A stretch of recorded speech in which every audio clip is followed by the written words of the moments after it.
I hesitate saying to Joanne, it sounds like an imperative, but welcome. It's good to see you all here again. Come back for more enjoyment. This is the Goffstown Capital Improvements Program meeting. We have for tonight the exciting school district presentation. In our normal manner, let's start by introducing ourselves, starting with Joanne. We'll go around the room. Joanne Duffy, Planning and Economic Development Director. Dan O'Connell, Community at Large Representative. Gail Brett, Community at Large Member and Recording Secretary. I'm Jim Raymond. I'm the Planning Board Rep and Chair. Brad Parker's Community Rep. Jim Craig, Select Board Rep. Ellen Vermakowitz, School Board Rep. Danielle Basora, Assistant Town Administrator and Finance Director. And they're out on work study from the county jail probably, but we'll let the people in the audience introduce themselves. Randy Loring, I'm the Facilities Director for Goffstown and New Boston. Scott Gross, I'm the Business Administrator for SAU 19, which is Goffstown and New Boston.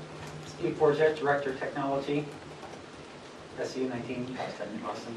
Okay. We'll get to you in about 26 seconds. The business matter we have to do is to approve the minutes from the last meeting. You all had a chance to read them. I won't say did you read them, you just all had a chance to. Alan, will you make a motion to I'll approve? move to approve them. Selectman I'll Craig, second it. okay. All those in favor say aye. Opposed? I abstain because I wasn't there, Okay, but I thank you. could make the motion. You may.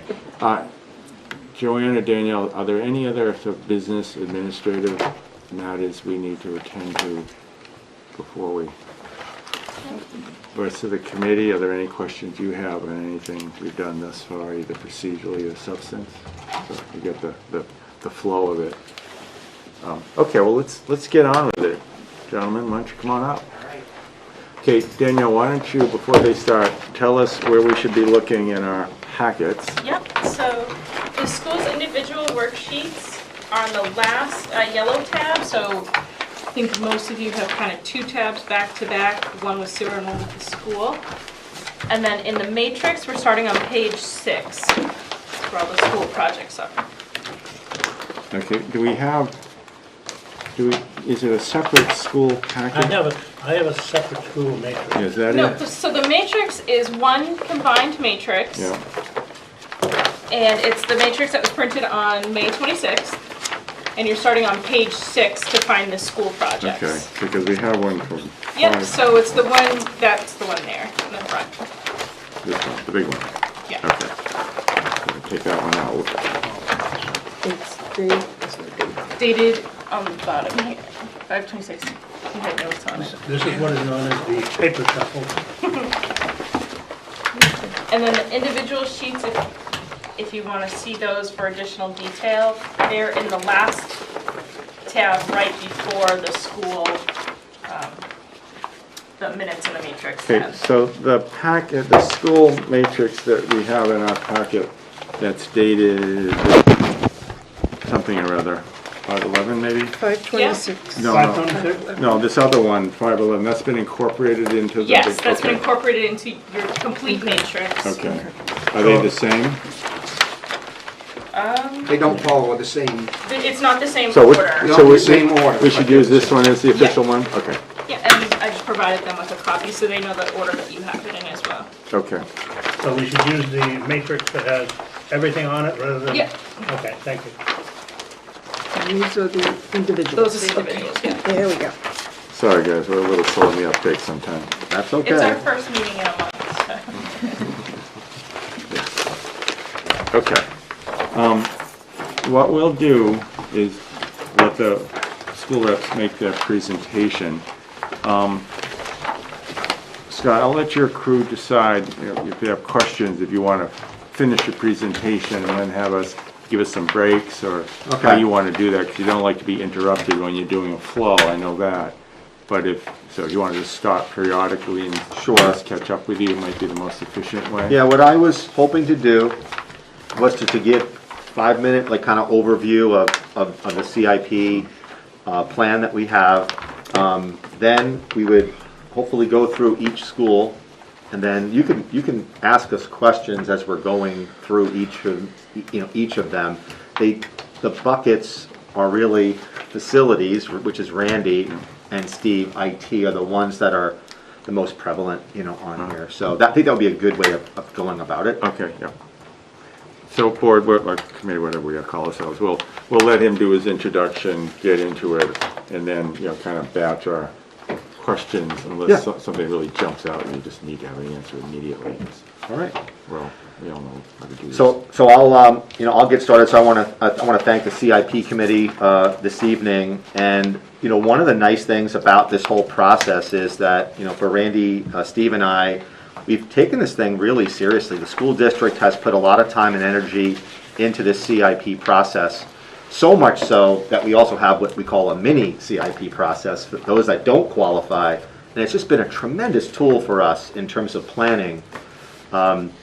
Especially in COVID-related, years. It's been so helpful. So you'll see that the CIP listing for the school district is probably double what it was, say, 2 to 3 years ago, because we've really looked deeply, working with the school board to say pretty much everything that is kind of capital related. So you'll see things like air handlers on here, which we didn't really have before.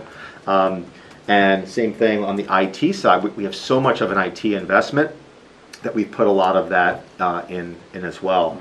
The one thing that I wanted to try to give you an overview of and let this group know, and hopefully folks in the audience, is that this year and the next few years is going to be really kind of unique. And I look at Jim, and the select board is going to be in the same position because they're going to be getting these federal grants. And the federal grants are a good thing. They're also really difficult to manage, Jim, as I'm sure you know. There's a lot of hoops that you go through. But what you're going to see in terms of the funding source is that we're looking to do a lot of these projects using what's called ESSER 2, ARP, ESSER 3 grants. So it looks like we haven't gotten the final number yet, but it looks like Goffstown is poised to receive about $3.5 million in ESSER 2 and ESSER 3 federal grants. The one caveat is that on the ESSER 3, which is about 2.6 million, 20% of that amount, around 500,000 give or take, must be spent on student remediation needs, which is really more additional resources for students, not capital related. But that being said, the school board is really taking an active role and using these federal grants to chip away at what you can see here is a pretty aggressive CIP plan. We have over $10 million over a 6-year period of time. And I was driving in and I'm saying to myself, wow, that's a lot of money. But when you think about it, we probably have easily $100 million of capital infrastructure, whether it be our physical buildings, our grounds, our IT. And when you think about that, spending 10% on maintaining those things, if you had your own individual home, you have to put a new roof on it, you have to do maintenance, boilers, and those types of things. So that being said, I just wanted to let you know that the funding source is a challenging one for us. And I say that because we have 4 or 5 different funding sources. You know that taxes and a tax appropriation or a warrant article is one way, the most common way. Then we have grants. The issue with the ESSER grants is that they can only be used on certain things, and there's a whole lot of limitations. The town's going to be in the same, you can't use it just for anything.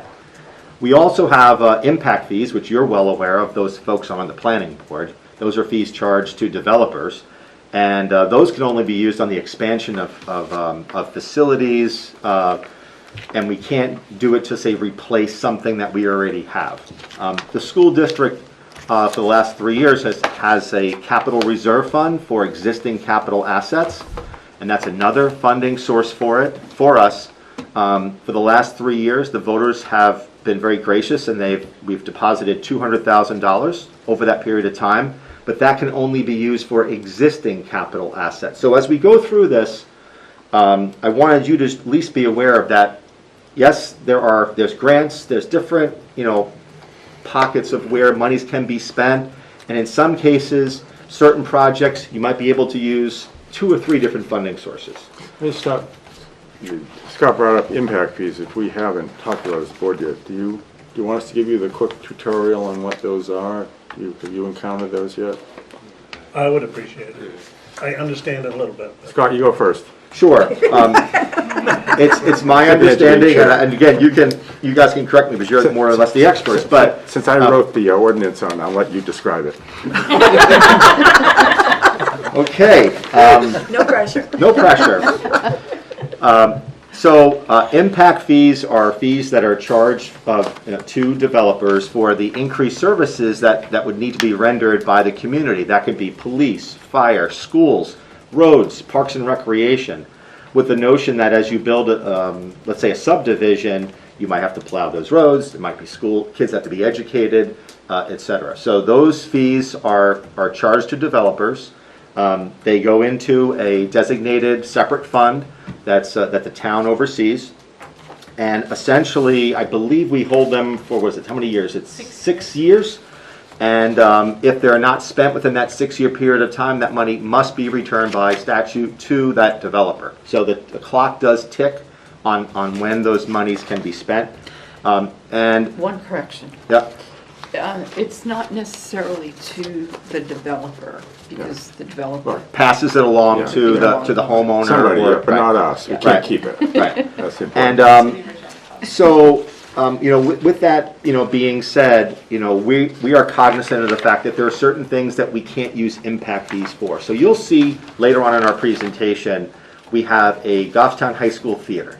And that theater, the seating is 30 years old. Well, I can't use impact fees to replace the seats in that theater.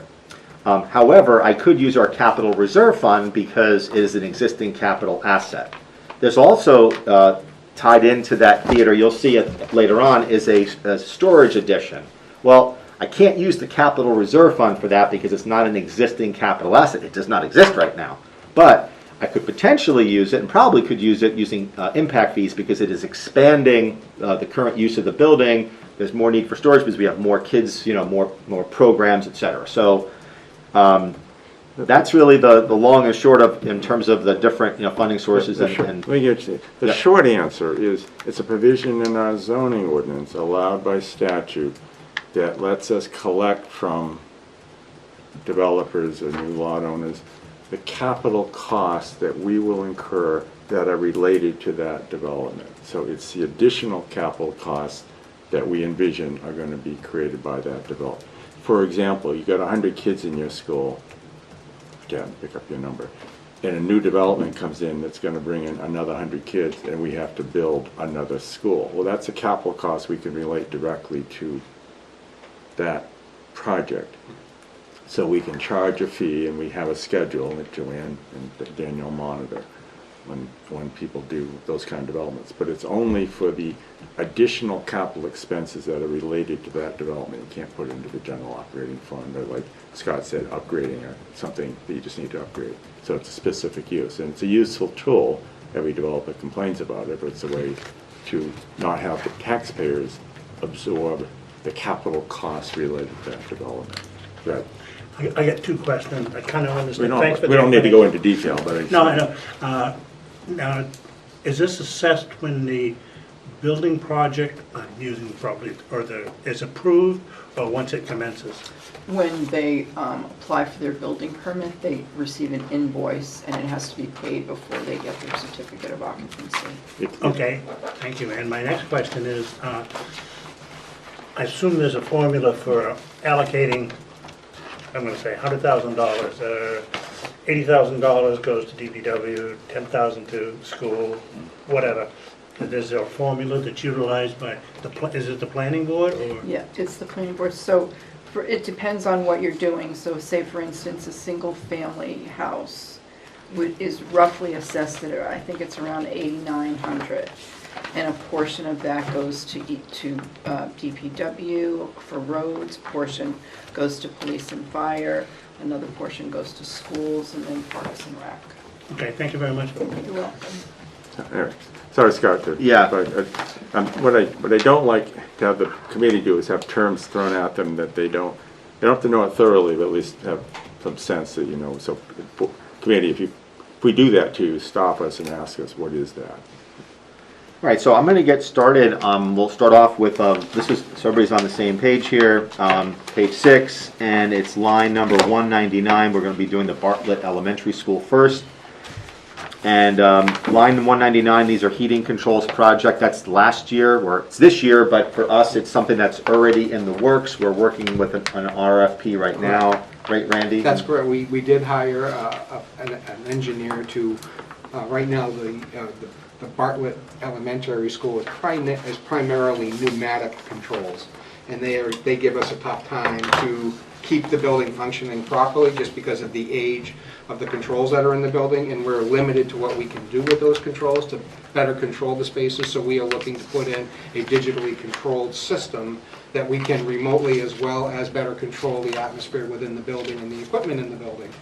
So we were putting an RFP, or asking to have a nice RFP put together to making sure that all the mechanical pieces were a part of that. They came right back and said, you know, we'll put this RFP together, but I suggest that you not put this out to bid this year due to, you said you're not going to find a contractor to do it, and if you do find a contractor to do it, you're going to be paying premium pricing to do it because everybody is just so busy to do it. We recommend that you hold it and put it out to bid this fall for next summer. So that's what we did. We're working on getting a nice RFP together for the Bartlett Elementary School, and as well with that, we're coupling that, which is later on in here, is also Maple, putting them together, those two projects together to get the best price that we can, doing them both at the same So time. Danielle, for our purposes, since this is going to come up next year, do we roll this forward into 2022, even though it was approved last year? We typically would, because in most cases, the matrix tries to follow what you're going to see in budget terms. Is the school, with the way the year rolls, it would be your new year? It more than likely would be a summer, it'd be a spring or summer of 2022 type project. This is also another super interesting one, and Ellen knows this from being on the school board, but ESSER 2 and 3 allow for heating control projects to be grant funded. So now, again, we're just getting the direction from the feds on all of this. So, but when the board approved it, they approved it to use the capital reserve fund for this purpose. But I plan on going back to them in the fall and saying you might want to revisit this because this is a project that is specifically under the criteria for ESSER 2. So grants could, and then you could use that money for your CRF or something else. So, but we should move this into proposed 2022 then? Is that what I'm hearing, Danielle?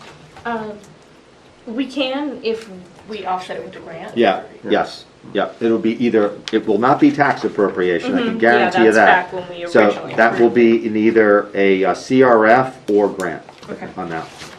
All right.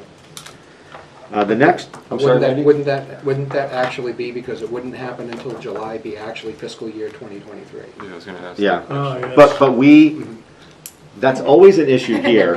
Danielle, Scott and I have we this talk all about this the all the time. time. So for us, it would be 22. It would. Okay. Yeah. I'm saying it's Explain to fiscal year the committee the So different budget cycles. we're of on school different and town. fiscal years. So the town is more or less on a calendar Yeah. fiscal year, Yeah. January 1 through December 31st. But yet the school is on July 1 through June 30. So it's always, and we talk about this like every week about this stuff. So, Okay. so yeah, so that would make sense. Line number 200 is window replacement at Bartlett. We met with an architect, Roger Dignard, out of New Boston, and we're working with him right now. We're looking to use ESSER grants. This is another one of these ESSER grant eligible ones.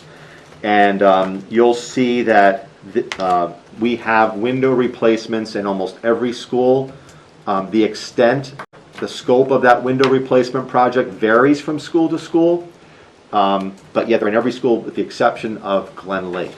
So in the case of Bartlett, I think we'd probably be looking at somewhere between 30 to 50% of the windows that are existing, because we already have done some of the window replacements with some other projects that we've done. But we have tentatively, again, we're working with an architect, so we've priced this out to where we think it'll land. And again, we're looking at doing an RFP this fall, meaning that, so we could have construction next summer. So that's our timeline for that project. You have a question? Yeah, I just see here you have listed as grant, this is on the matrix. Yeah, And then on like the worksheet, or whatever they call these things, yeah. it's listed as a, I'm sorry, go ahead. I misread it. It's okay, because when you do 70 of these, sometimes you put the wrong funding source, so it does happen. Line 201 is bathroom renovations. This one we would looking to use the capital reserve fund. That's in 2024. Our bathrooms, especially at Maple Avenue, and this school is Bartlett, they're very old.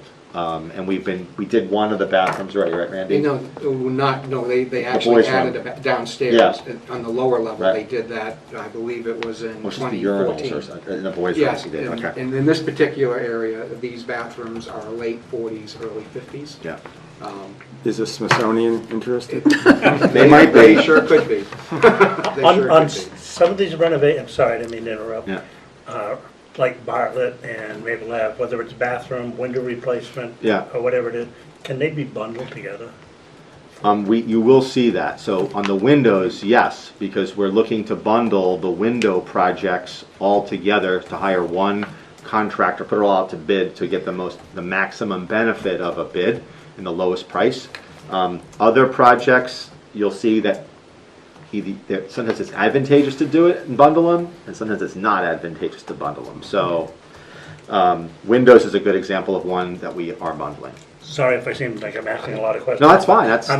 I'm trying to learn the process and, well, Yeah. you know me, Scott. so- Yeah, no, we're good. I mean, That's why you're next to me, so I can kick you and tell you. the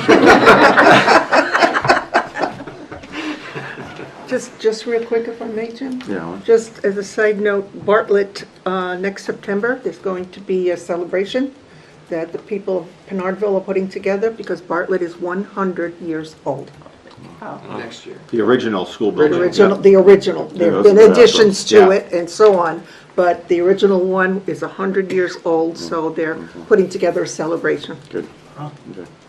So as now you'll see there's a common theme for Bartlett, lines 202, 203, 204. These are roof replacement sections, and we do put those in. This is another one of these bundling things where, Randy and I talked about it. It makes sense if we're doing a roofing project. Let's not do, one section 1 year, come back. If we can get some economies of scale, and in a lot of cases, mobilization goes down because you're only mobilizing one summer to do the project. But we work with a local roofer who assesses all the schools every single year to determine if there are any issues. You don't prevent everything. It's preventative maintenance, but it has helped us in terms of planning for when these sections need to be replaced. This is not set in stone, and we have some variability. Things can sometimes wait a year or two, but we try to put them into our matrix. I have a question though. You're in the write-up on the memo portion. Yeah. You say life expectancy 0 to 1 year. That doesn't sound like very long, but you're putting them off to 2023, which is 2 years, 3 years, whatever year it is. More than that. Wait, what year are we now? 21. So 2 21. years. 21. But see, what it is too, we look at this and that's the roofer, when he looks at it too, is he's being conservative on his side to say, I don't want to tell you have 2 years and in your first year you're having issues, but also that we do working with the roofer that we have, so that if I do these minor repairs, it could get you 2 to 3 years. So we mark it as it really needs to be done because of the overall condition of the roof. But we also, when he does inspection twice a year, fall and spring, just to make sure that it hasn't drastically changed over the seasons, coming out of winter or coming out of spring, to making sure that something hasn't jumped over, edges have separated or seams have separated due to the age, and then he'll say, we can do this repair and this could get you this much, or you really need to get this one, looking at it in the near future. So that's what you're seeing is it could be 0 to 1, but we could actually get 2 or 3 years out of it, but he's not going to say you're going to get 3. At the end of the day, he's saying, you need to do this soon. That's basically what this is saying. We've told some of the other departments, you may err a little on the aggressive side to get it in the matrix. It's easy to push things off. It's harder to push them forward. So I don't want you to think, gee, let's just push it off to the last possible time. So, and again, and it's a collaboration with the folks that we do business with. They've done business with us for a lot of years, so we trust the input that they're giving to us. That what they're saying, you know, this is something you really need to address, and I come to Scott and say, it can't wait a year. And then he comes to the board and comes to you all and says, okay, we need to pull this one from this year and pull it forward. Okay, But they're assessed every year. okay. Well, let's, you got a lot of these, so why don't you just churn down through them, Couple questions. Brad? Yeah, go I ahead. just had a question. You said you're bundling all the roofs like at Bartlett, and believe it or not, I read through all this stuff, and I think you have some other, for some of the other schools with roofing projects. Would that also be bundled? Or- Not again, you might have done more homework than I did prior, but I know we tried to bundle the school together in terms of some slopes, but that's something that Randy and I looked at. I mean, certainly if we need to tweak some things, we will. And But- again, it would depend on, again, it would be the same thing, is that when you're even, if you try to bundle them all together, it's the same crew that was going to be over at the Bartlett School, for example, that would then be brought over to the Maple Ave School, as an example. And then it comes down to how much time do you have, and how much square footage really at the end of the day what it comes down to. And did they have time to do it and finish it for the opening of school? Yeah, like So in this- these are projects that are actually summertime, Yes. school not Oh, yeah. session. That's correct. Yeah, barring an Okay. emergency, and you'll, Right. well, you'll see a little later, we did Bartlett one year, Maple the next. Not like the flood for the gymnasium. Yeah, I think there was another, sorry, you had a- Oh, so, as far as the square footage, as he mentioned, is every section obviously different because it's not a square building? Yeah. I understand Oh, no. that. So is it, I see three sections and I think to myself, and I work in property management, so we have obviously square buildings, so we do Yeah. one half one year and we do another half the other, and then we have 20 years until. Yeah. So does it work the same way, or are there different, because there's different units sitting on each thing? I mean, how does it? That is very much, you know, you've kind of basically outlined exactly, because, you know, on one roof it could be pretty flat, minimal penetrations on it, and then you just cross over to the next one. You could have 4 air handlers on it, and many penetrations on it, and they've got to work that all in to make it fit. Then you could have little small parapet walls that they've got to flash over and tie them all together. And if you're going to do multiple sections, it's easier to do that at the same time, instead of doing one roof, coming back, and then having to do a repair over seams to ensure that things aren't going to leak. And at times I have to lift some of the units to get underneath them, to do the dunnage that it sits on, because that's a lot of times is where our leaks come, is what's happening underneath the machine, under the unit, so they gotta lift it up to get under it to seal it. So it does vary from school to school, what is on each roof. Okay. The fire department offered us to go up in the ladder truck. We can offer a tour of the roofs if you want, but then maybe not today or tomorrow. All right, line 205 and 206 deal with Steve and IT. And so with line 205 and 206, there's a common theme in all the schools. So this is another one to kind of give you a more generic explanation. So in a lot of our schools, but a little bit more prevalent in the high school, we have computer labs. And at the high school, you know, we have some unique programs where you need some specialty like computers to deal with computer aid design, etc. Whereas in elementary school, in this particular case, this is a media center where we have computers in the portable classroom / media center, where students will go in, and you don't need a high-powered unit for that. But nonetheless, and I'll let Steve kind of go into it, we are looking at replacement cycles. And just like you would do in the private sector, you know, you can't expect a computer to last you 20 years. So Steve, you can probably take it from So there. the short version is in the media center or the library, probably the easiest way to visualize it at Bartlett. Right. Their computers were purchased in 2011. It's 2021. So they have well exceeded their life expectancy. The machines we have, I cannot actually get them updated to any current version of the operating system because they are too old to do that. So they have now hit the end of functional life. Pretty soon, when we hit remote, we learned that we couldn't install Zoom on them because of the age of the machine. So they are due to be replaced. Hence, we figure we can get another year out of them. And then at that point, we really need to do something. which is why they're out in 2023. The laptop carts, Bartlett has an assortment of laptop computers. They're in mobile carts. We roll them from classroom to classroom. Saves you from having to set up a dedicated computer lab. They also have a life expectancy, so we need to have them replaced. If you buy Chromebooks, they have a life expectancy of 6 years. After 6 years, Google will no longer allow you to provide updates for the Chrome browser on the machine, which then means that they are paperweights. So if you look at 2026, that's actually the end of support date. June of 2026 is when those will no longer be updated in terms of the browser. We will no longer be able to update them. Hence the date on those. So I need to, if I could give you just a little bit of context, but I think it's important here. The school board obviously knows this, but you will note that we had a great deal of monies in 2022, 2023 on laptop carts specifically. But because we got grant funds from the federal government, Steve purchased, like, I don't know, what, 6 of them, how many? A lot. It was, We bought,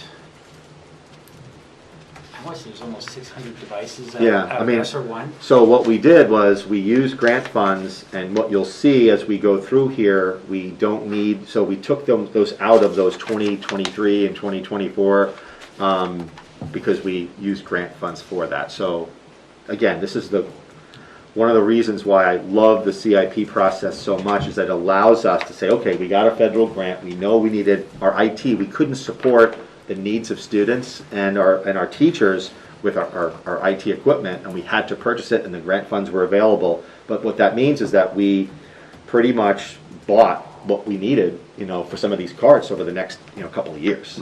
So it took care of that. Yeah, we talked on the board side, this is not a cage that we're putting them into. I mean, if they get the appropriation, have the funds, the school board or the select board can move things around, where this is a recommendation how to do it, but it doesn't compel them to follow it. So I appreciate you saying that, because I also go to budget committee meetings, and a lot of folks, they say, oh, it's CIP, it has to be done in this year. I'm like, no, this is a planning tool. It has some malleability to it. I mean, we can move things around based upon need, but it's really a tremendous planning tool, because it lets you know, like for us, it lets us know, hey, we've got arguably $10 million of capital needs over the next 6 years. So that allows you to kind of plan better. But if you don't do this process, or if you don't do it well, then you're either you're more than likely understating what your true capital needs are. Yeah, we don't do a depreciation. But for example, a bunch of money falls out of heaven, grant to something that's unexpected, and we want them to be able to spend it. And you can't say, oh no, you can't spend that until next year. That doesn't make sense. So that's why it's a tool, but not a trap. Yeah. Brad? This is just a follow-up. No, it's just a follow-up on what you said. Obviously, you had this type of item in the matrix Yeah. a year ago. Yeah. All of a sudden, COVID came along, and then all of a sudden, funding became available. And Right. we're like, oh, let's use this money so we can adjust the working tool, the matrix. I like that. Yeah, and hopefully, the citizens will appreciate that, because we the vast majority of the money that we spent with our grants was planned. It was stuff that we had on here Right. that chips away at those needs. So, Okay. But the board, we should parade through this, because Yep. I haven't had so the something next on one, your 207, is a grouchy, so- boiler replacement. And Randy, the boilers are. There's a little typo there, but right, we got two boilers. There's 2 boilers in this location, but also what we look at when we look at this, see, right now these boilers are 23 years old. And so they're coming up to the end of their useful life, or anticipated useful life. But we look at things, for example, the type of boilers that they are, and what kind of parts can we currently get for those boilers today? Are they stock items? Are they lead time items, such as the igniters or the burn boxes, or just the components of the boiler that keep it working, that if we should have an issue, how fast could we get parts to replace it? And if they're readily available, and we're really not having a lot of issues with the boiler that's there, we will keep pushing it out. It's when parts are hard to get, or there's long lead times on them, then we start looking at getting, a more efficient type of a unit that is there. Right now, our units are propane fired at Bartlett, So they are efficient, we are checking their efficiencies every year, so they are fairly efficient, but the parts for these units are available that we can get very quickly. And we have 2 boilers in the room, so even if one went off, we have the ability of redundancy of another boiler to at least for the couple of days that it may take to get a burner or a blower or a component to get the boiler back into service. So that's what we take into consideration is how hard are the parts to get, or how frequently is it breaking down, and how much time are we spending on that piece of equipment. And we have built-in redundancies at a lot of our schools, so there's 2 boilers, so if one goes down, the other one Kicks in, or if it's a high demand day, they both come on. Right, so that's kind of what we do. Are there any questions on Bartlett?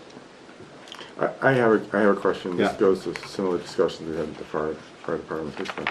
Long-term plans for Bartlett, we know there's. Yeah, so that's a good question. How does that, you don't have to get, it's a swamp you don't have to wade into, but. You know, and I think How it's does it- important that we do. Ellen is one of our school board members on our facilities planning committee for the school district.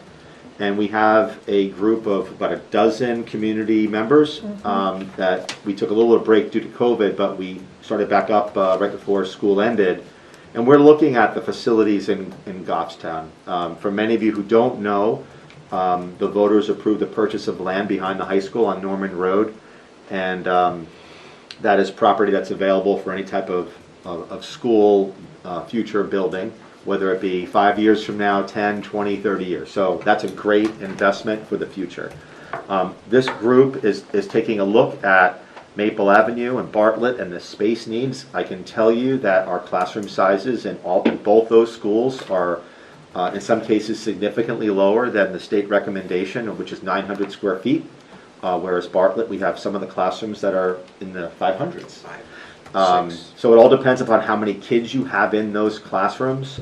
That being said, we've talked to the board, the school board, and the committee in terms of what costs would be to build a new school, and without significant building aid, which even though the legislature just approved $30 million of building aid, that wouldn't even get you one elementary school in one town in the state of New Hampshire, for what it's worth. So the average cost of building an elementary school is probably $30 to $40 million in the state of New Hampshire. So the legislature providing $30 million would not even build one elementary school in one town in the state of New Hampshire. Okay? So that means that each community, like Goffstown, would have to shoulder that burden. And when we ran some of those bonding numbers, so even though we're in a very favorable bonding environment, we might be able to get a bond rate, 1.75 to 2.5%. If you're going to spend $30-40 million, that's quite a bit on the tax rate. So the school board is that's why we have this committee, and they're going to report back in the fall as to what are some of the different options. But what we do know is that nothing is going to happen in the next, say, 5 years in terms of an actual building going up. And these, If I could, yeah. and again, right now, in looking at, the environment and where we're at now and with the bonds, even if we said today we're going to build a new element, you're looking at 5 to 10 years away before you're actually there. So, and it's like I have people say all the time, why are you putting that kind of money into Bartlett? Or why are you putting that kind of money into Maple? Because we are going to be invested in these buildings, and our students are going to be in these buildings long-term before these kids will all be into high school by the time you build an elementary school. And you can't not invest in these schools, because by the time you realize, well, geez, we're not getting that elementary school, Right. this list will be exponentially larger because of the things that we didn't do.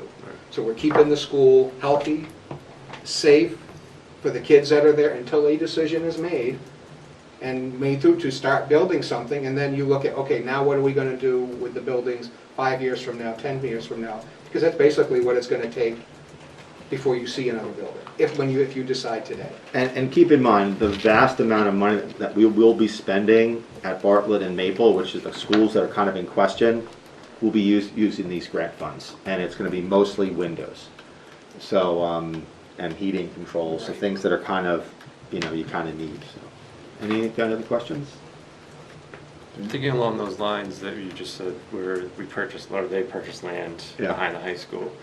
If there were to be an elementary school built there, would the zoning be redistributed, and would that help alleviate that pressure of having some The kids? districts, you mean? Sorry. How you allocate the kids? Yeah, Yeah, that's something I don't think would be appropriate for me to respond or answer that question, because the school board, that's really under their purview. Okay.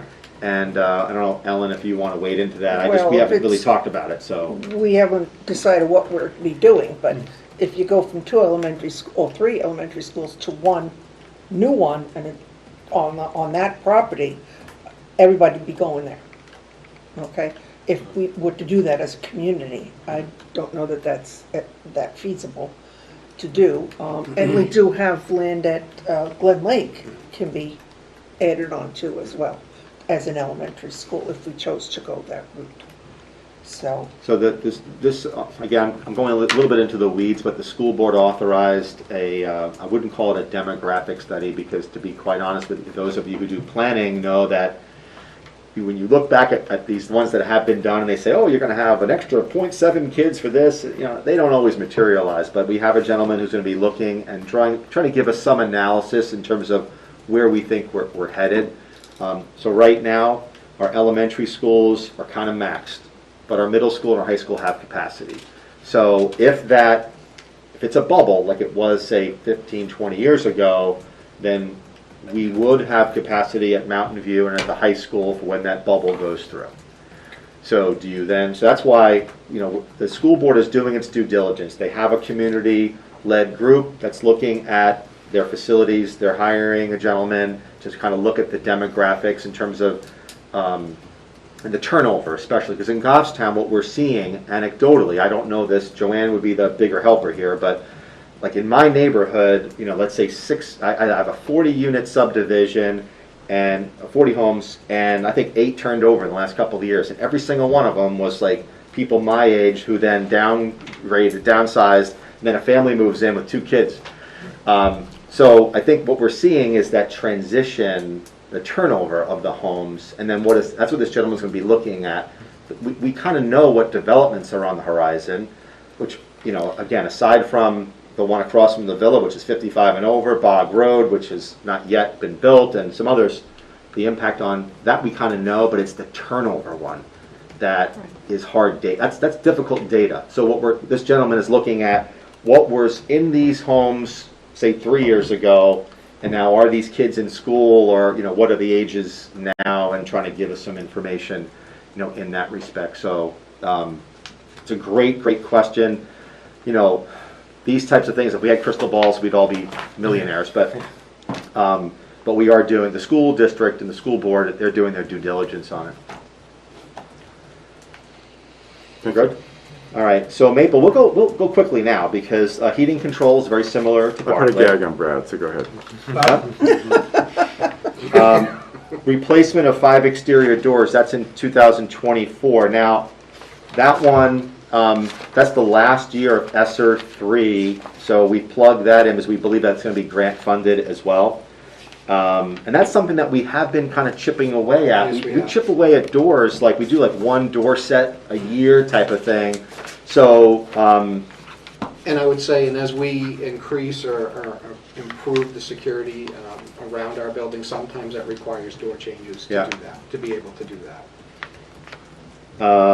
next up, we have the bathroom renovations, which we've talked about. Similar situation as at Bartlett, very, very much older, but the price tag is a lot higher.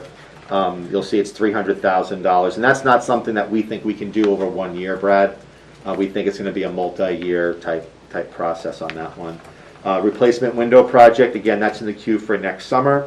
The roofing sections, that's in 2024, so it's a year after the Bartlett one.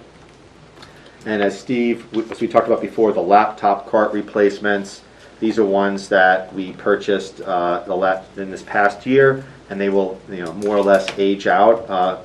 That's why those will need to get replaced in 26 and 27. Randy, I'll let you speak to the air handlers. This is something that Randy added to some Yes. of our buildings. It's like I said, when we first put this together a few years ago, we didn't have the information that we needed to put on the mechanical side of this. So this is something new that you're seeing now, is the mechanical side of where our buildings are at. And At the Maple Elementary School, the air handling system, it's a very old system. Again, it is the pneumatic controls, but here is for instance, where air exchange is strictly based off exhaust vents.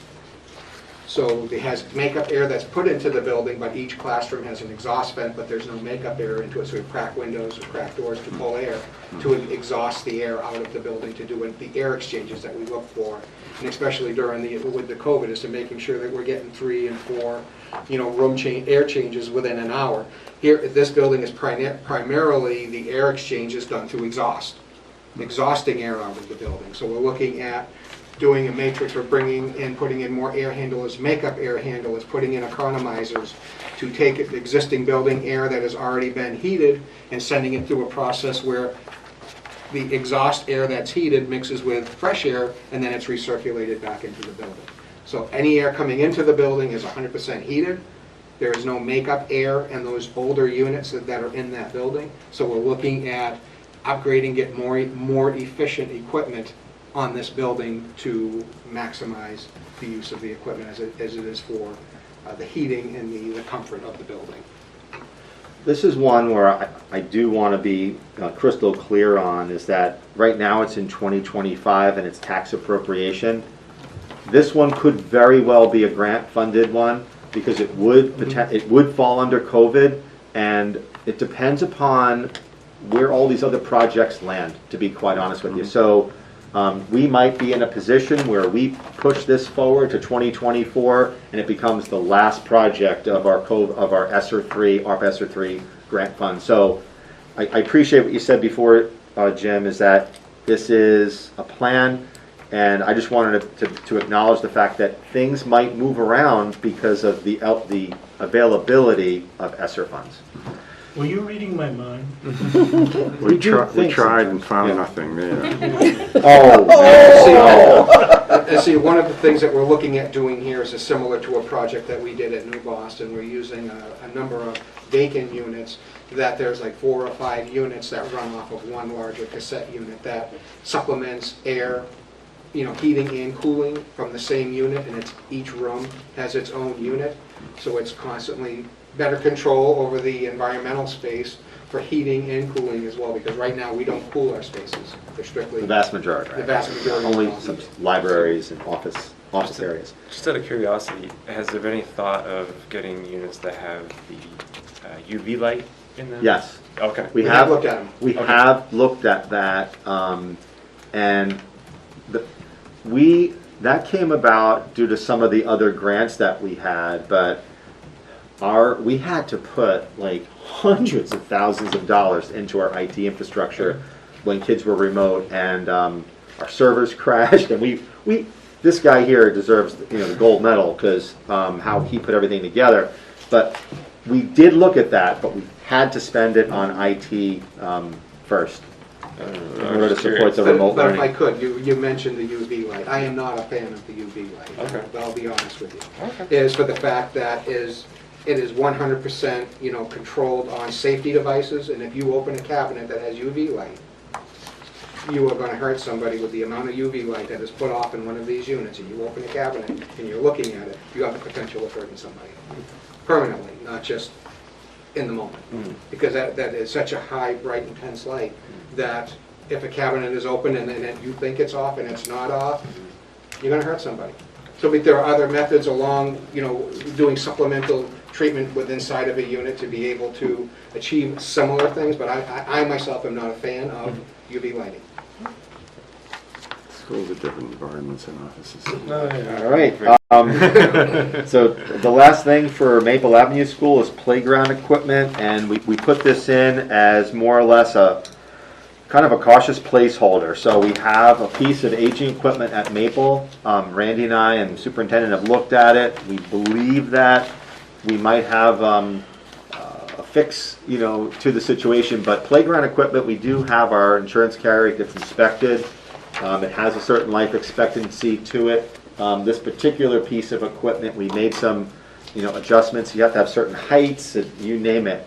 But we're going to have that. We're going to be looking at that again in the fall And if it's something that, we don't want to take a major, it's one of the biggest pieces out there, It right? is, and I'll say, Take it offline would, for me, with playground equipment, and the reason why it made the list is it just totally amazes me every time we talk about play equipment, the cost that it takes to outfit a playground properly, because there's a lot of things that go into the making. You just don't put equipment out. It's basically, it's all age related to where it's at, and it's very costly.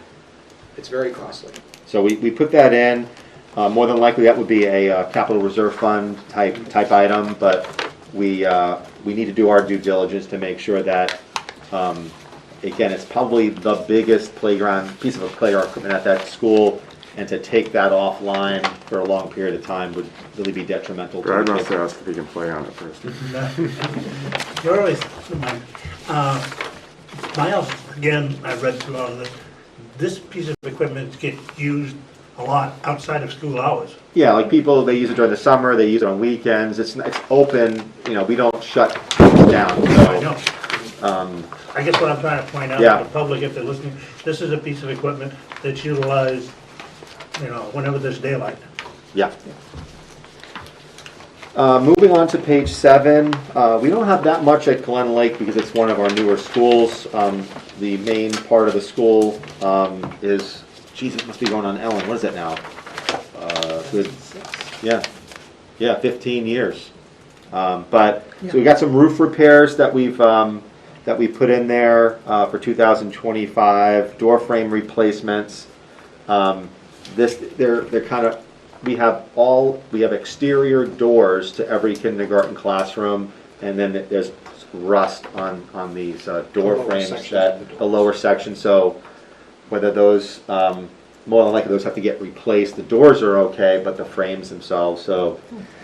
And then the boiler replacement, once again, just, trying to be proactive with that in terms of age. So we put that way out.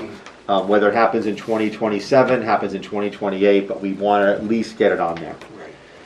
Right. Any questions on Helen Lake? For those of you who don't know, last year the school district purchased a portable classroom, a modular unit, which is on a cement foundation. It added 6,000 square feet of 6,500. of heated Classroom. and air-conditioned space, although it's electricity, but bills a lot If I higher. may, Jim, No? each of our 3 elementary schools have 4 classrooms outside of the Yeah. brick and mortar building, okay? I did some work for the building committee for my own edification. The state minimum standard for elementary, kindergarten's 1,000 square feet, is 35, I think it's 35 square feet per child. When you have a smaller square footage room, like we have at Bartlett and Maple, some of those rooms aren't supposed to have more than 17 kids in them, and we're putting 20, 21, 22. It makes a big difference in the quality of what you can do in that small space. So we do have 4 outside, and the smallness of our rooms puts us well over the state minimum St. Bartlett standards. has 2. 2 Bartlett's classrooms 2, outside? Yes, and the Okay. other one is the media center, the library, Yeah. the computer lab. Oh, but there's 4 rooms outside. 2. 2 classrooms and then a library. Yeah. Out- Okay. And Maple And Home that, before. so that the inside can have a classroom? Yes, Yes, that's Okay, correct. Yeah. Yes. Okay. Again, I've got a question. You said there's 1 modular classroom at Glen Lake? Well, no, It's a quad. I would call it, it's a quad. Quad. So Well, it's, At Glen Lake, there's 7 units. oh yeah, we know that. Okay, But that's 7 there are units. 4 classrooms, an office, and That's bathrooms. the new addition? Yes, that new we addition. put on, what, 2 years ago? Last year, Last last That's summer. a year ago. Yeah. Okay. That's a big That one. was my own Yeah. edification. All right, so moving on to Mountain View, that would be line 229, locker room floors, and again, I'm trying to remember how old Mountain View is, 30, is that? It was 30. in 30 years? 92. Yeah, 31, Came online 32. so it's going on 92. 30 years there. I mean, a lot of people sometimes forget that building is now older and that building needs some work. So locker room floors, this is to put an epoxy finish, on, or to replace that epoxy finish in the next couple of years. Our fire panel, again, that's to purchase a non-proprietary fire panel in 2024. Cafeteria tables, we've done some repairs on these suckers. Randy's We spent have. a lot of time on Lot of that, time. but they're gonna need replacement down the road. The window replacement, this is the hilltop. There's, those of you who are familiar with it, there are glass blocks that are there right now. Many of them are cracked. It's not very energy efficient, so we're looking at including that in our district-wide window replacement using ESSER funds. And then also window replacements at Mountain View.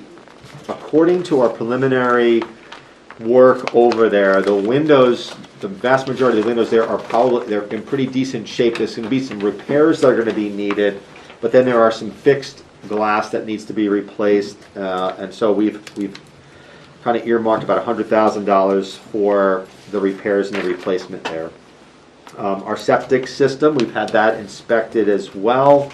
We're waiting on one final inspection of one of the leach fields. But we're plugging that into 2024. Nothing appears to be an imminent type failure or even close to it, but again, we need to be proactive there. The next two, bus cul-de-sac and entrance road widening, these kind of go hand in hand. What we saw during the COVID pandemic was it exacerbated the kind of the poor situation that's there in terms of traffic. We have a lot more parents dropping their kids off. There's only, so the traffic flow there is quite challenging. Traffic backs up. And I was on a webinar with the superintendent, and one of the questions that was directed to the state was about, could we use ESSER funds to widen the road? And the answer was yes. So that's another one that we have kind of put in there, potentially using grant funds. And you'll note that when it says 2024, that means that if we have the funds, that's going to be on the potential list. What we don't know is in terms of the student recovery needs, and we've already probably earmarked $500,000, I think, in terms of that for the next year or so. Yeah. But if more money is needed on the student recovery, a direct academic piece of it, then there'll be lesser monies available on the capital side. So we've put these things in, and it really all depends upon how the next year or so goes. I could just quickly, as far as with that too, as they're talking about the widening of the road at Mountain View, last summer during the process of putting in the Glen Lake Modular, there was a lot of earth that had to be moved off of that location. So we took the material from Glen Lake and we actually shipped it to the Norman Road property and have stockpiled it. So when this project comes about and we're going to do it, we actually have the material that is needed for this on the Norman Road property. We just have to pay for the trucking to get it over to Mountain View Middle School. Just a quick question for clarification. Again, my kids are way out of school and stuff. The cul-de-sac you're talking about is basically where parents drop the kids off in the front No, of the school? this would be a cul-de-sac that we were looking to build, a bus Oh. turnaround, so that the buses would go in one way, and then the parent and the regular cars would go in another. So the buses would come in and they'd go around the building, and then they would turn around and then exit the same way that they came in. Oh, As okay. opposed to what they do it now, where it's kind of a big loop and everybody's. Okay, that's why I asked the question, Yeah, I'm because glad you did. I knew they came around, Yeah. dropped the kids off, and They They make a kept hard going. left Kept turn going. out. Right. And so what we're proposing is where the softball field is, right on the corner, as you come by the softball field, is removing a large part of that hill so the buses could come in, turn around, and turn around and exit, so they're not even interfacing with the public coming in to get their kids. thank you for the clarification. And Randy intentionally called it a cul-de-sac versus a roundabout. But on bump. I'm familiar with roundabouts. Okay. In-building transformer, so in case you didn't know, we do have in-building transformers at Mountain View, and again, we're looking at life expectancy of those. Randy, if you want to. Is what it is that there's a lot of sub-panels and sub-meters that from the main meter, we go to a section of the building where they put in another switch gear to power a building, and there's a transformer that's in that room that we clean those yearly, but also we monitor the heat. And as over time, these are 30 years old, the heat is climbing up and how hot they're running, because you don't want them to get hot because they'll fail. So we're looking at them and monitoring them, and there's like 6 that are in the building that we're monitoring, and working with our electrician that we work with. He said, we're still doing okay, and at some point he goes, we're gonna have to start replacing them. That's why they hit this list, because we are gonna have to replace them at some point. So now going over to 238 and 239 and 240, I'll turn that over to Steve. Similar story, I guess, to... Yep. It's the same deal. Laptop carts, Mountain View has, I think it's 10 laptop carts scattered throughout the building. We were able to replace a good portion of them using ESSER $1. So we simply removed them from the next couple of years, Yeah. because the ones that would have been replaced on rotation, we've already replaced. Computer labs, same type of deal. We did manage to score from a donation through the National Guard for the middle school of some 5-year-old computers to replace the computer labs. Now, the computer labs were 10 plus years old, so it's a win, but they're already 5 years old. So we bought ourselves some time that way. So at some point, we need to start looking at replacing the donation. Yeah, and I'm looking at what I sent and like what's on here, so something got a little wonky because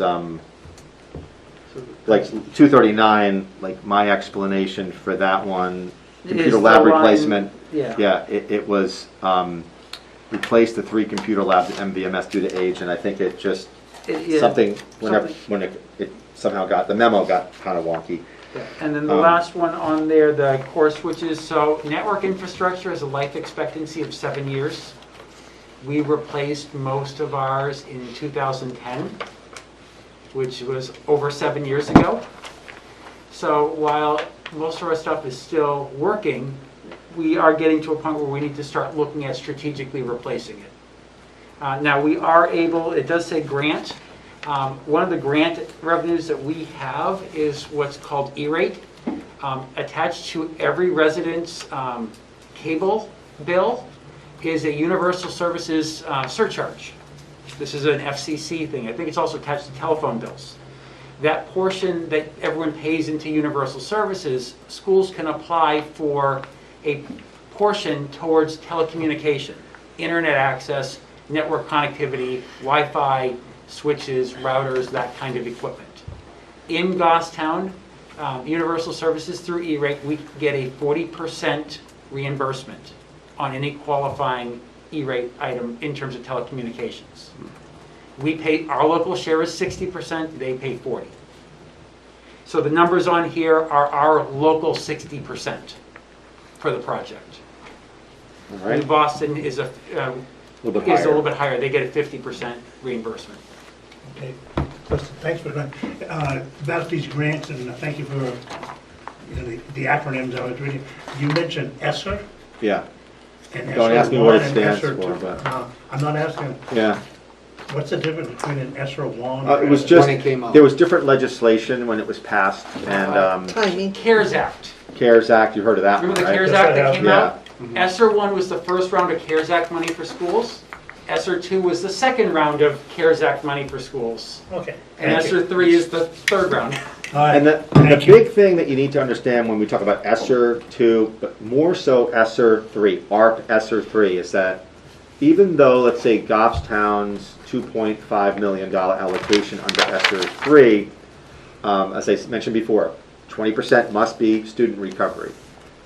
This was part of the overall stimulus package. So the legislation's intent was to assist schools, but also to quote-unquote stimulate the economy, meaning that if you're putting in windows or you're doing that stuff, you're going to be creating manufacturing jobs, construction jobs, etc. So I know some people were like, how is this related to schools? Well, it's related to schools, related to the town, but it was also part of a greater overall stimulus for the economy. Right. For, again, manufacturing, construction, jobs, To take this money that and to is coming infuse here, it is when into you're putting it the, back into the economy. You got it. Okay, right. perfect, thanks.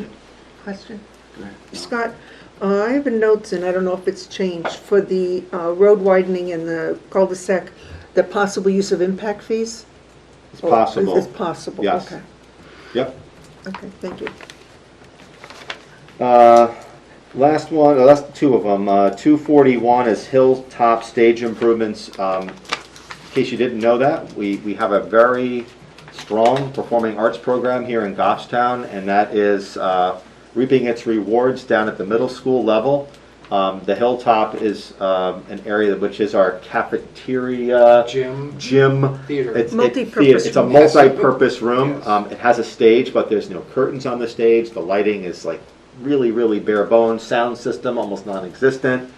So with that, we put in $50,000 to kind of make that, more, realistic for what the needs are and what the usage is in a program which has just been doing phenomenally.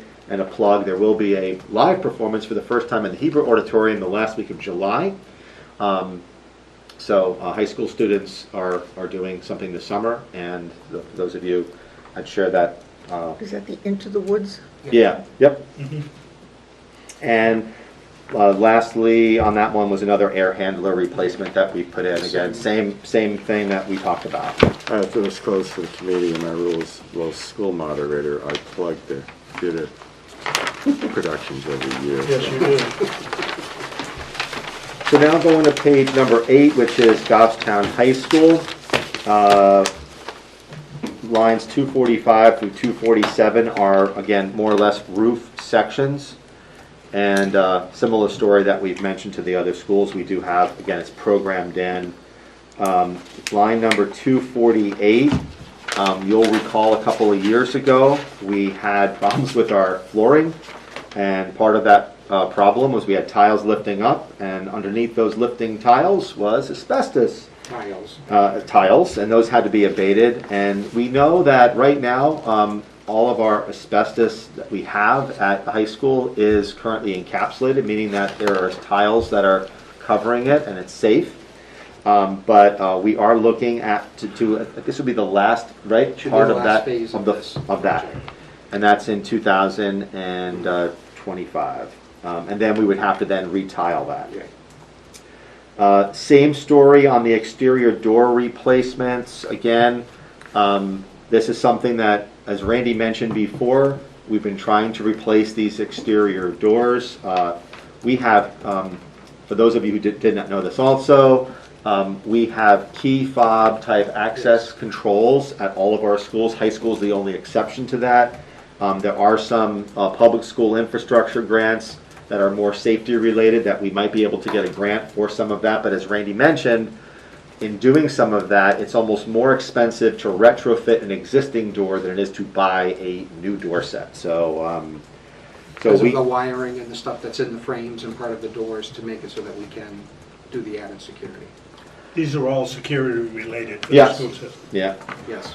Line 251 is a drop ceiling in one of the tech classrooms, and that was really more, I guess it used to be more or less like a shop type. It's a very high voltage ceiling. Yeah. And, people are looking at it saying, well, that's a lot of money for a dropped ceiling. But the issue is, when you drop the ceiling, you also have to take the plenums, the sprinkler systems, and the fire alarms and bring them down under the acoustic tile that you would be putting in. But it's also to help protect the equipment that's in the room. And I know Steve can speak to that, it pulls in an extremely a lot of dust from that, because it's in the tech wing of the building. The short version is, when the building was renovated in 2003, that used to be the automotive shop. They put a wall down the middle, they teach welding on one side, and we have a computer lab on the other. So when they weld, all the stuff seeps through all the cracks in the wall and rains down on the computers. And the computers pull all that soot and everything in there and chews them up. So one thing the drop ceiling will help do is, as it seeps through, it'll drop and collect on the ceiling tiles and not inside the computers. Why not build a new partition? It's a cinder block wall. It is? Yeah, it's a cinder block wall. I haven't been in there since it was a shop. Yeah, it's an 8-inch cinder block all the way down. It's just, it's not perfectly sealed. You get the roof, where the roof meets it with the insulation, it bleeds through the I'm insulation. familiar with the whole area, but I didn't know that they had put a cinder block. Yeah. They put a wall in the middle, they cut another door in, they put a small hallway in between that was a computer lab, and it's just the positive negative pressure of the air handlers on one side when you pressurize one space, it goes to where there's lower pressure, and the lab is lower pressure. I remember that area when Dave Batty ran that area. I'm going back. Going back a ways. Yes, I am. Right, line 252, painting of existing lockers, that's out in 2025. Interestingly, when we replaced the floors in the 300 wing, we took out the old lockers and did not replace them. Reason being is that the trend over the last several years in almost all high schools in New Hampshire, at least as I talk to other business administrators and principals, students are not using lockers like they used to. So, but the ones that we have, we want to, again, What do they do? they just carry their books in their backpacks. So what we did is we put in benches and charging stations, and but we didn't replace the locker. So I think just try to be smart with what the demand is, and the demand wasn't there. So the next two that you'll see, we talked about a little bit before. That's a theater expansion, mostly storage related, and then also the theater infrastructure. As I said, the seating is 30 years old. For those of you who've been there for meetings, we probably have about a dozen seats that are broken. Getting replacement parts for these seats is also somewhat challenging. And if you've been in the theater, you just know that, and if you've ever seen the behind the curtains part, it's in dire need of a remodel, refresh. It's just not in great conditions. We've worked on the light bars. We had some rigging issues. We fixed all of that. But the theater overall is a little tired. It didn't get a whole lot of work when we redid the high school. It was one of the few things that didn't get If I work. could with this, is this, I know, and I wasn't here, but all I can do is just repeat stories that you hear, is when this initially was put in, it was not intended to be a theater. No, was it an was open a meeting large space. group, LGIA, large Yes. group instructional LGIA. area. It got turned into a theater, and so therefore now we're always behind the eight ball of getting this space where it should be for the folks that are in there constantly using it for theater prep, which is a great thing. So this will more than likely be a summer of 2023 type project. So we're focusing on windows in the summer of 2022. The theater would probably be the summer of 2023 when we would do a lot of work there. And you'll see that that would be grant, capital reserve fund. There's different pockets of money that we can use for that purpose. And Russ, Yeah. do you have a question? I don't have a question. I think just for the public that's out there, Ellen and I refer to it as LGIA. It's now known as Heber Auditorium. right. And besides the excellent performing arts that are put on by the high school and other things, this is also the area that the town uses for the town meeting and school meetings. Yeah. Thank you. That's my stage. Line 255 is also part of that more district-wide window project. This is really more in our tech wing. So when the high school was renovated, the tech wing was one of those parts of the building. Again, if you remember, that project got voted down, I think, twice, and it went from 14 down to, that was just history there. But we have some older windows in that tech wing, and since we're doing windows, our logic was, let's do windows and look at the district to get the best possible price. So we got that in there. There is a lesson when they drop the construction costs to get it passed on what it does to your long-term operating replacement costs, but that's a lesson that people don't seem to always learn. The next one is drainage by the metal shop. So in back of the high school, and I was there just the other day where we had those heavy rains. It's just a perennial issue. I know we've had Stan Tech. We've looked at that, and then one of the issues is that we kind of knew when we were doing the drainage project around the high school that this would probably be an area that would give us an issue. Why wasn't it addressed when we were doing the drainage issue? Because there is a certain percentage that you can disrupt wetlands, and this is wetlands. So you could only do or disrupt a small percentage of it without going out and having to get greater bonds, or that would have driven the price of the overall project up, to probably another $80,000 to $100,000. So we said, we'll leave this alone for now and then come back and revisit it, and that's kind of where we're at right now. This is the area where, I know where the water comes, where it comes down and then eventually goes into the softball field. right Yes. field. Yeah. Correct. Okay. Yep. Line 257 is a generator, and, you know, this is something that's been talked about on the town and school side, oh my goodness, at least 5 or 6 years now, where right now, the emergency shelter is Mountain View Middle School, which has a very small generator. The thought process is that really the high school should be the place that is the emergency shelter. It needs a generator. This is something that could potentially be ESSER grant, but more than likely, there are a lot of state grants, emergency management type grants, that would cover this generator. And for those, the school district meets with the fire chief, police chief, we talk about this, so, you know, we're all on the same page in terms of, you know, making this happen. The select board, maybe not, well, you've been on there, Jim, but it has been discussed for the last, like, you know, at least 5 years. This location, especially for an emergency shelter, is by far the best location in the district. Mountain View Middle School is, as you drive up Lauren Lane, if you see there's 30, 40 foot tall pine trees. If any of those trees fall in the entrance, Mountain View is shut off. You're not going in and you're not coming out. Where the high school has multiple entrance and exit points for things to happen. And right now, our infrastructure for our district goes through the high school. Everything. And if you lose the power in the high school, which we have, is we lose phones, we lose all of the electronics in the building, because once the batteries die at the high school, all of the computer stuff goes down. It's the hub of communication Yes. and data collection. Yes, for the district, yeah. And that's just, not just the district, it's also where GTV is and the town, a lot of the town IT stuff goes through. Some of the town IT stuff goes through. I know that we route through from Mountain View through Goffstown High School, the police radio repeaters on the roof of Mountain View. Okay. So as we continue on, the upgrading the core switches, you've heard that story before from Steve. Our laptop cart replacement, it's the same exact story where we were able to procure these carts due to grants, so you'll see them in the out years. Notable in line 260, which is your computer lab replacement, this is a little bit different. And Steve, we have 8 labs, and this is what we did not replace the labs. No, the ESSER dollars we could apply for laptops because the context was for remote learning. I can't send a desktop computer home for remote learning, it doesn't qualify. Unfortunately, the high school has 8 computer labs scattered throughout the building, whether you're in the music department, the art department, tech ed, business, the library. They're scattered throughout depending what program your child's going through.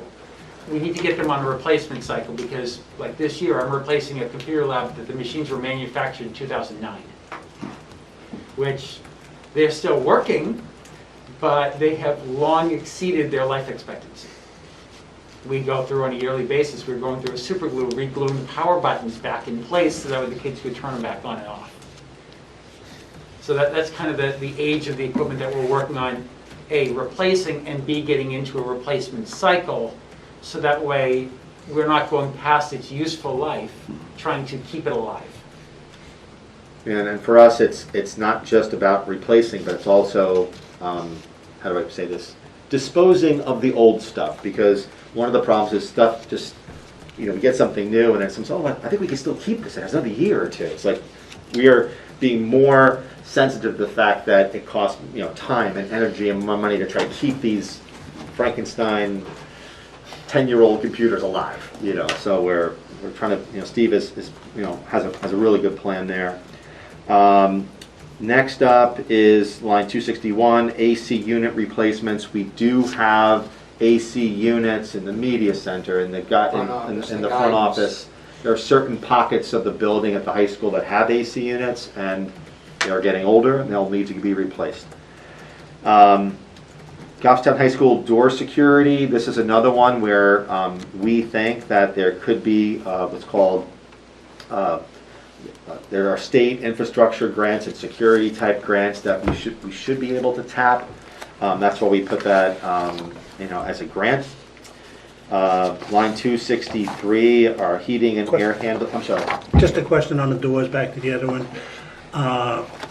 Probably the importance is if you have to go into a lockdown, I assume that makes it very important that the doors be Yeah, so Yeah. what this project, what that proposal is, basically, we went through the other buildings and we've implemented electronic locks. So right now at Goffstown High School, during the school day, they go around with the key and they unlock all the doors at arrival time. Yeah, Right. And then during that window, the doors are unlocked. And if something happens, there is no way to lock all the doors without someone running around with the key to lock the doors. Goffstown High School has 47 exterior doors. yeah. That was why I asked the question. The other buildings, there's a big red button on the wall that you push it and the major entry doors unlock. You pull it back out, all the major entry doors lock. So it's, So it's- arrival and dismissal time, they're done. During the day, at Goffstown High School, you use a key to get in the building. In the other buildings, you swipe your fob, and it'll tell me who went in on what door at what time. You If someone limit- loses their fob, I turn it off, I give them a new one. you limit entry to those who need it at certain times, and it's just most businesses have gone That's why I brought it up Gone that about way. the safety and the security of the students in the event that they have to go into a lockdown, rather than run around with a key. Yeah, And Goffstown High School, if someone loses their key, the only solution is to rekey the building. yeah. There's so many real good reasons for why we're doing this, and so I'll move on. Line number 264, this one is on me, Goffstown Turf Field and Lights. I would say that, and I mentioned this to the school board, this is aspirational in the sense that it would kind of require a lot of things to kind of come together. Most notably, there is an individual who has talked to us about a private donation, a rather sizable one, so it would really hinge upon that individual or a group of individuals, kind of putting forward a substantial amount of money. But absent us putting it on the CIP matrix, and then let's just say this person did come forward, or we had these private donations and we somehow were able to cobble together impact fees and some other different funds to make it work. We wanted to at least be public and acknowledge the fact that that this is something that's being entertained. The pricing that we have here is based upon contacting other schools who have put this in. One of our advantages is that the current football field, the playing field right now, which has soccer, does all of that. In terms of the drainage piece of that, that's kind of there. So you're not building like a field somewhere. It's already kind of existing. One of the reasons for this project is that we only have one game field in Goffstown. The field, which is, it does football, soccer, field hockey, lacrosse, you name it. And the use of it is limited. So if it rains a whole lot in the fall, we don't play the football game there. We either have to call up St. A's or the game goes to the opposing field because we don't want to mess up the field. So we had that. We were in the playoffs and we couldn't play on our own field, so we went to Bedford to play a semifinal game. Not to mention the fact that Goffstown overall, a lot of sports leagues, whether that be Tri-Town, whether that be the different football and lacrosse leagues, etc. The town has things. There's just simply not enough space, and this would allow for more expanded use. Not only could you use it into the evening, but you could also use it more into the late fall and winter months because you can still use a turf field and remove the snow and things like that. So right now we don't have that. Lastly, when you look at our competition in terms of Division I programs across the state, we are definitely in the minority in that respect. I would say 60-70% of Division I programs have an artificial surface type field, lights, etc. We don't have that. So I would say, again, I think the key word here is aspirational. A lot of things have to come into play. The most pressing one is private donation, and if it works, it works. If it doesn't, it doesn't, but you have to give it a shot, and that's why it's on there. This would be similar to what Bedford has, the type of field. Yeah, I mean, they have a turf field, right? It'll be a turf field, with lights. I don't know, Is any other questions, Ellen? Yeah, how does this, if at all, relate to the sports complex? Are there going to be any rectangular fields there? Which sports complex are you referring Here. to? It's two now. The town one? The town? The town, yeah. Okay, so the town has a the reason why I say that is that there's also a development that's going on in the back Private road, development, yeah, and that is also a domed right. with an artificial surface in it. That's private. So the sports complex right now, we're in phase 1, or 2 now, I guess. Well, still So in phase one. 1's complete, where they have 2 rectangular fields. They are rectangular. And there are plans for, I think, another 4 more rectangular or combination type fields, walking trails, you name it. But this is a multi-year endeavor. Rick Wilhelmi, I don't know if he's been here yet, but he'd be the one to talk to. But as they excavate materials for the roads and other projects, then land then gets kind of reclaimed for athletic fields. And other towns, I think Barrington, have done similar type projects where they have like a sand pit and then they excavate and they kind of convert them. I believe when Rick was here to present, you can look back in the matrix for Parks and Rec on the next 2 phases of the sports complex. Of course, this is all before the private developer decided to build the turf dome Yeah. down behind Dunkin' Donuts or whatever it is, and That's put it on the Manchester yeah, border. that's a different purpose and different. Yeah. Right. not- Jim? Can I just have a basic question? I think you're the first group that's relied on grants, and I'm just wondering, how aggressive are you with grants? Or are those grants just the ones that come from the feds for everybody? Or do you actually separately pursue grants for? We separately pursue grants. So that being said, the federal grants that we're getting and that every school district in the town is getting is, I would call it the once every 20, 30 year type grant situation. But as Steve mentioned, E-rate is a form of grants. We apply for a whole host of. I can talk to you. So E-rate, the grant application window opens in November, so every year we file 4, 5, 6 grant applications through the E-rate process. I think our local share of the E-rate on a yearly basis is, for technology, is about 15,000, is our local 60%, and we get 40% of that every year through that filing process. And we also use on the E-rate piece our internet service to all the schools. We get 40% back on all of those. So we do like that one, that's an every year. I spend 2 to 3 weeks in the fall just doing the E-rate grant applications and the filings in the 470, 471 bid process. So We it's also- up to everyone, just anybody to chase grants? Or is Yeah, there- so, well, What's it's it cost? mostly an SAU function. That said, so I mentioned before, there was a grant that, they just put some more money into. It's called Public School Infrastructure Grant. And that's where, we did projects like our visitor management. Doors. The doors, Door project. our door project, that was that. Cameras. So our video cameras, our surveillance system, not surveillance, but what do you call it? Security cameras. Security cameras. I'll say what is great and what works well is with the organizations that we belong to, the ASBO and NASBO, all the other organizations where similar type communities come together, they are very good at saying, hey folks, here are some grants that you all might want to apply for that you might be eligible for, and we start the process. So the short answer is, yeah, they go after things. Okay. Yes. It's not passive. No, it's Yeah, not we are aggressive. hungrier, huh? Jim, we are Aggressive. definitely not passive, and I will share you this one little story.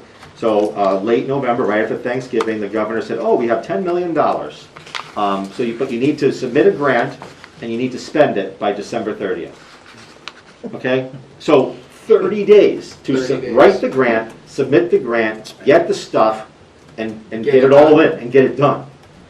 We applied $270-something thousand, and we did it all in 30 days, thanks to these guys and others at the SAU. So many of that was cameras, and we bought cameras for GTV because we use those for sports, and so yeah, we did all that. That makes me feel great. All right. We're super aggressive in that regard.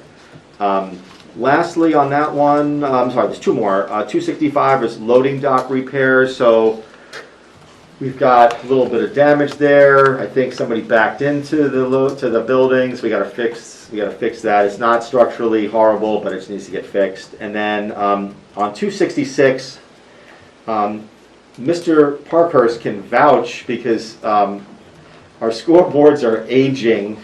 Are aged. So the school board proactively is going to we're replacing the upper field. That's the one that gets 90% of the use. So we're proactively replacing that one over the summer. So, but the softball one, we put $1,000 or $1,500 into it, and it's still, right, it's still messed up. Oh, God. So, but you can change, It didn't that work number is probably, it probably might even fall off, it'll be 20,000 probably or less to do the softball one. So, Did you bring that down to 20? yeah, you can because we're already doing the other one, and that was 25, so. Well, we got to the point this last year that Gonna we use just finally said, we didn't use the scoreboard.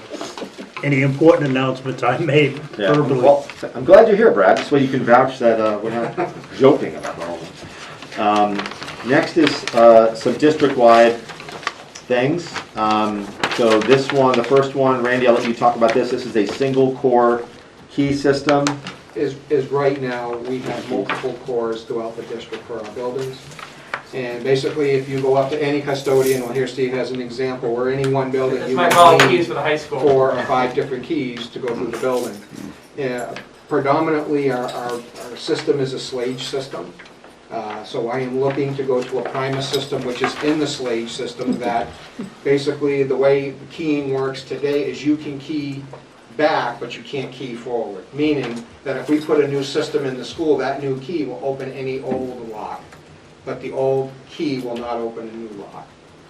So when you upgrade, if we're doing exterior doors as an example, and you do exterior doors with a new key, that key will open that door and any other old Slage lock, but the old Slage key won't Open the open door. that. So when you change the key, everyone would get a new key for the door, but it would still manage to open their rooms.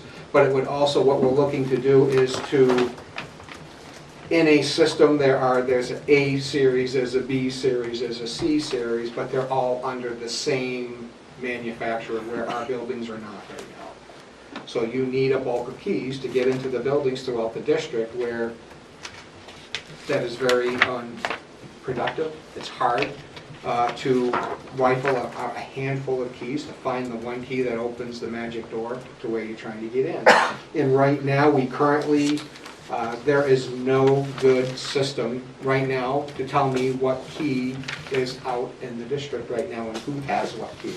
Because it has been for years, someone says, I need 15 of these keys. They run to Allsafe and they make 15 keys and they get passed out. I don't know who has them.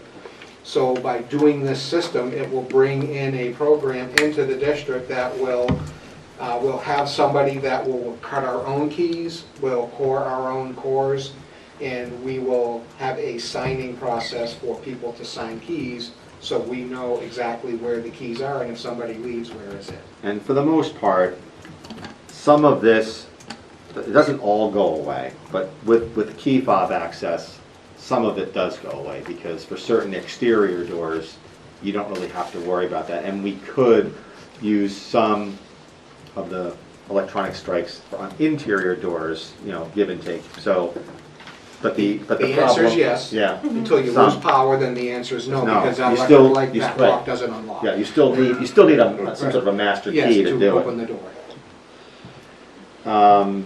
Seal coating and line striping, we pretty much do this every year, so you'll see Every that 3 years. every 3 years, right? But we're trying to do different schools, right? Yes. Every Yeah. 3 years we do a different Yeah. school type thing. We try to do them all together to get the best Right. pricing that we can, but it goes on, it's something that definitely we have to stay on top of. Line 271, this is a heavy-duty truck with lift gate and plow, again, to replace, We have, One that right we now, have we have now. F-250 pickup trucks. but we with don't have a plows. lift gate. And every time we need to move something from one school to another, it's a team of people to lift it onto the truck. And then everyone go to where it's going, and a team of people to lift it back onto the truck. And it's just basically It's odds, as I say, every time you do it and no one gets hurt, you're just one step closer to someone getting hurt.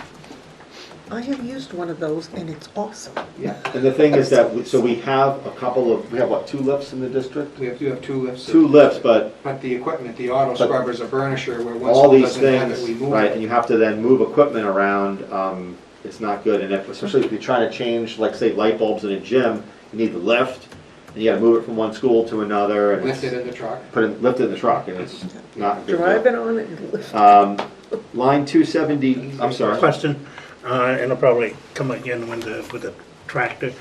Now, you said with a plow. I think at the school is basically plowed by the town, but you can plow the walks with the truck. Yes and no. Yeah. Yes, the town Yes. plows our roads, or our buildings, but yes, and keeping in mind that their main focus is the roads. Right. Which that's obvious. So they'll come in, they'll open them up and they leave, And it fills and on a up. snowstorm, by the time we need them back, as our, We're school's doing it. opening, we're replowing them and we're Okay. resanding them. Right. So it's very much a group effort on everything that we do. So we get so much help from DPW, from Parks and Rec, and for those of you, I know Brad, you know this, but I mean, what a tremendous partnership with the town, DPW, and DPW Parks is and great. Rec. I just talked to Rick Volhamy just yesterday. We can't do what we do at the school district without the town.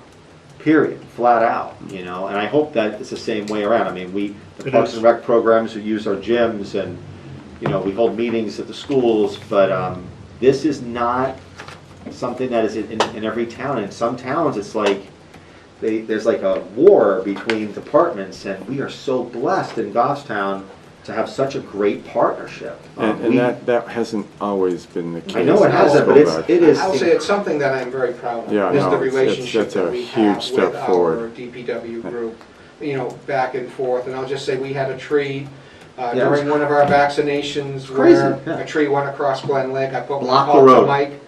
He was there with a team of people and they had that cleaned up in no time. The next day, done. I mean, they're just, It was just great. they're just incredible.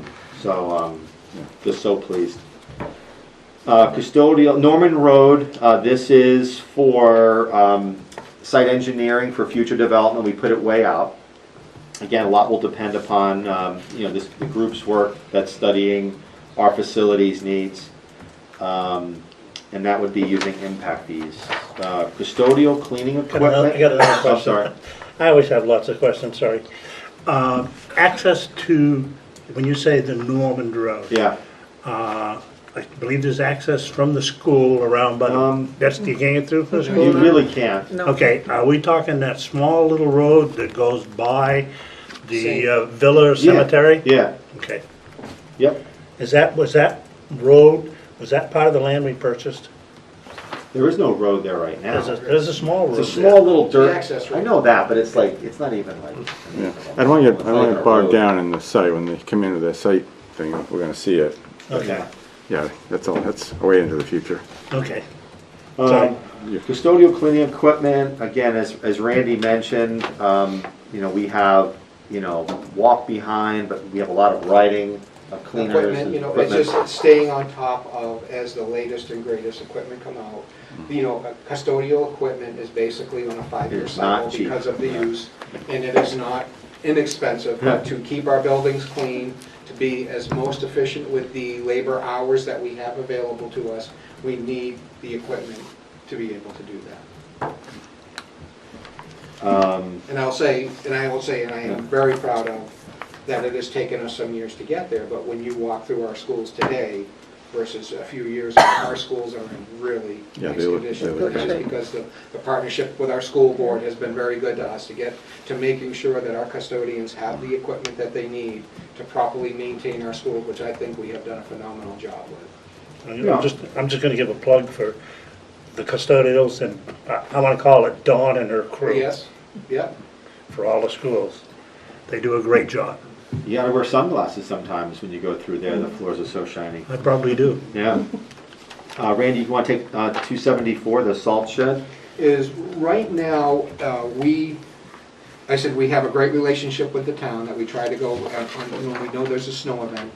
going the day before, or as we're getting close to the end of our shift, going and getting a load of salt at the DPW, then we put the truck in the carpentry shop so that the sand doesn't Yeah. freeze. So, because we're in at 5 in the morning, on a weather event, they're there. But when there's not a weather event, they're not there. So it makes it at times very difficult for us to get salt and sand when we need it. So I am looking to put a blocked shed with a roof on it with a door up on the upper field, kind of where the little utility shed is now, to put, probably 20 yards of salt in that unit, so that way we're not having to, making sure, we have to get it the night before, or we run out and then go down to the TPW in the morning to find out that they're not there. We have to wait till they get in before we get the added salt on the roadways, because even though they were salted the night before we left, and we come in the morning at 5 in the morning, Mountain View Middle School Road is an ice rink, and we have to make sure that we have that because the buses can't get up the road. But the DPW folks, when they're out, they take care of it for us, but if there's no weather event that brings them in, we're in early to make sure that it's done. Yeah, so like I said, it's a matter of, with snow removal, or whether it be cutting grass, you name it. I mean, these are largely done by the town, but then we kind of, we're the extra, Which leads us Which is- into the next yeah. one, I will say, is the tractor replacement. I'm looking to get a bigger tractor, one to help with the loading of the salt, but I also want to get a 10-foot box plow, which goes onto the front of the loader that helps plow the road, and 3 trips with one piece of equipment versus 10 trips with a pickup truck. That you're just able to clear a lot of snow really fast in those open lots to making sure that we're ready for the opening of school. All right, lines 276 through, I don't know, Steve, they're probably more, they're all you except for 281. So you want to start with 276, the Wi-Fi? Sure. So our current wireless hardware hits end of life and end of support in 2024. It was put in, I want to say 2012, 2013, something like that. So we've gotten our money's worth out of it. We've gotten its life expectancy out of it. And when it hits end of support, it means I can't get software updates, I can't do security patches, and we've become vulnerable to cyber attack. So that's what that item is, that's due to be replaced. That item can be covered under the E-rate process, so we can get a 40% reimbursement. The number there is our 60% local share. Okay. To put it in context, I have about 230, 240 wireless receivers between all the buildings in Goffstown. It is. So that's why it's such a large number, being that that's only 60% of what the bill is. But there's a lot of units that have to be replaced in order to cover that. Core switches, elementary schools, same thing. That equipment is getting up there in age. We're almost at the 10-year mark. So we'll be looking to replace it. It's also E-rate eligible, meaning, so that's our 60% local share number. Security camera upgrades. I thought you changed that, or did that go into mini CIP? I don't think I did change that. The so. security camera with the numbers that came in from Pelmac? No, because I think I kept them there because, because they were more than $25,000. Oh, yeah. So our security cameras are a mix. We got a public safety grant 3 or 4 years ago, and we replaced about 40% of our security cameras. The problem is some of our security cameras were installed during the 2003 renovation at Goffstown High School. And you can tell the difference between a new camera and an old camera by how fuzzy the person is. If you can squint, you might be able to make out who it is. So this is focused on replacing a lot of those older cameras that are they're long past their life expectancy. And that's another one where right now it's under tax appropriation, but there is a possibility that there could be a grant. So Jim, we would chase the grant if we could get it. And then the same thing with the portable, radio upgrades. That one is another issue, but we, in conversations with police and fire chiefs, we might be chasing that with the town as well, because there's gonna be a need for communications upgrade, and it might make sense just to go, sometimes the town goes in with the school. In this case, the school would go in with the town. So that one, we'll see how that one shakes out. And just to touch on that one of the big issues why we're pursuing it, you can use the walkie-talkie radios. If you stand outside of Goffstown High School, you can hear Maple Ave and Mountain View. If you stand inside Goffstown High School, you can't call from the cafeteria to the theater. Because the radios just don't carry. There's too much concrete and rebar in that building to get from one end of the building to the other.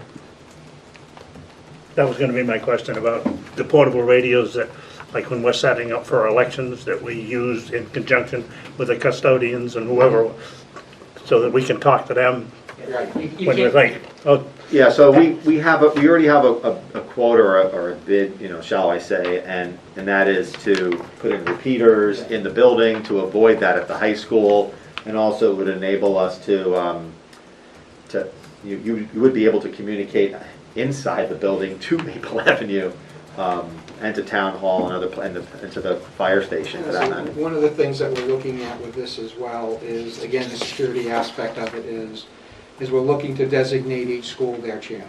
Right now, it's one channel and it's... Everybody's on it. So we're looking to have Maple to have their channel, each of the schools to have a channel. So if you're at the high school, they're channel 2. You go to channel 2 and now you're talking to the folks at the high school, but the folks over at Maple aren't hearing that you're calling somebody because when I'm over there, I'm hearing a conversation. But also there's a dedicated emergency channel that if something happens, we go into lockdown, that the building principals and other folks in the buildings can go to a designated channel where not everyone else is hearing the conversations that are happening or they're not interrupting on the conversations that are happening. And it could be between police, fire, or emergency, whoever that it is, but it's a dedicated emergency channel that the building principals or the town's leadership would go to communicate with each other, to making sure that everybody is getting information as they need to get it, where now it's a phone call, and hopefully they're standing in a spot where they get a reception in the building. But that's what we're looking to do with these repeaters, is to mitigate the dead spots with them, and then to also dedicate a channel to a building, so that way they have their own communication pod, and they're not drifting over into other schools that they are now. I think something like that's very important. Some of the people know that I'm involved in some of the activities at UNH, and I'm just going to take a football game, for example, and I usually work security where we all have the portable radios, and so security's on one, custodial's on another, police might be on another. They're all different channels that they have, rather than, like you said, everybody on the same channel. But if something happens, you all go to one channel, and everybody is working together, because the custodian hears they need to go and do this based on what they're hearing, and not everybody is hearing that communication. That's what I'm saying, the Outline individual those channels are very good. Okay, let's move on, we've got two more. Two more. Line 280, data backup and retention for staff laptops. Steve, that one's you. Yeah, short version is we provide laptops for our staff to teach. Unfortunately, we don't have a good data backup retention system, so if someone drops their laptop, all their files go with it. That is pretty simple. So this is to solve that problem. Yeah.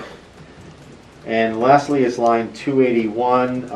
So kind of like stole the thunder from Adam Jacobs like 4 years ago, where he replaced all of the town's light posts being went LED. We got approached by Eversource last year to replace all of the gymnasium lighting, and they offered a 75% rebate. And with those LED lights, our payback on it was a 2 years. So we got $70,000 of lighting retrofits for less than $18,000, and then in 2 years, we're going to be saving so much on the energy usage. It pays for itself in 2 years at $18,000. So